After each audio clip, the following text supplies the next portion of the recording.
Assalamualaikum warahmatullahi wabarakatuh. Nama saya Nala Aska dari kelas 10 IPA 6. Di kesempatan kali ini saya akan membuat video pembelajaran bab 5 tentang integrasi nasional dalam Bhinneka Tunggal Ika. Apa sih yang dimaksud dengan integrasi? Jadi, integrasi nasional berasal dari dua kata, yaitu integrasi dan nasional. Integrasi berasal dari bahasa Inggris integrate yang artinya menyatu padukan, menggabungkan dan mempersatukan. Dalam Kamus Besar Bahasa Indonesia, integrasi artinya pembauran hingga menjadi satu kesatuan yang bulat dan utuh. Kata nasional berasal dari bahasa Inggris nation yang artinya bangsa. Dalam Kamus Besar Bahasa Indonesia, integrasi nasional mempunyai arti politis dan antropologis.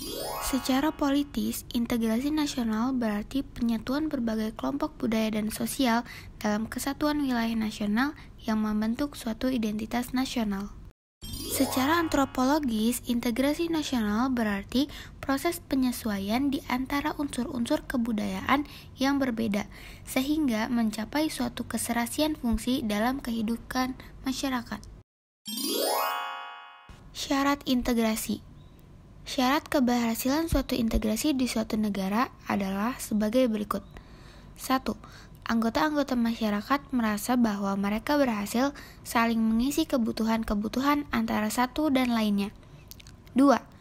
Terciptanya kesepakatan, konsensus bersama mengenai norma-norma dan nilai-nilai sosial yang dilestarikan dan dijadikan pedoman.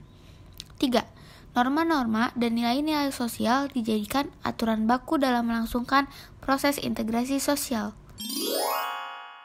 Emang apa sih tujuan adanya integrasi sosial bagi negara Indonesia?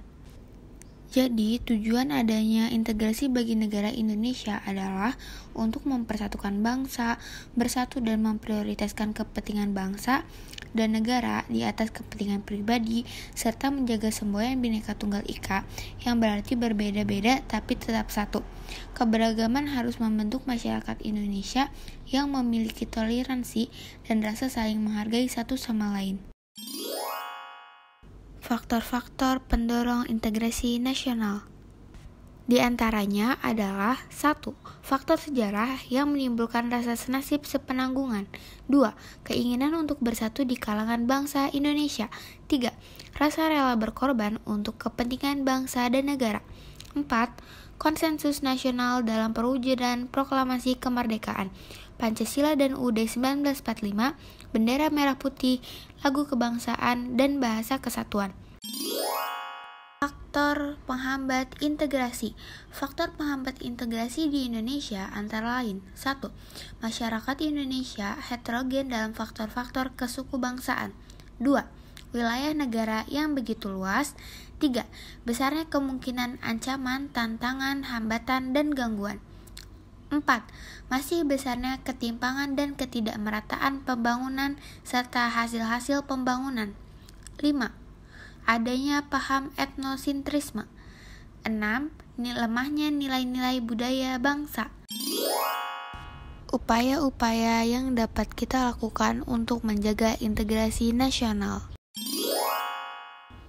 Setelah integrasi dalam negara terbentuk, maka kira-kira apa yang harus kita lakukan sebagai warga negara, khususnya pelajar, untuk mempertahankannya? Upaya yang dapat kita lakukan sebagai warga negara dalam bentuk mempertahankan integrasi nasional adalah dengan cara menerapkan sikap toleransi antar umat beragama, menumbuhkan sikap tenggang rasa, menghargai dan merasa ikut memiliki kebudayaan daerah lain, tidak rasis, bersikap adil kepada siapapun, dan mengikuti pelaksanaan upacara tiap hari Senin yang dapat menumbuhkan kesadaran dan kedisiplinan para pelajar dalam usaha bela negara. Sekian penjelasan dari saya, kurang lebihnya mohon maaf. Wassalamualaikum warahmatullahi wabarakatuh.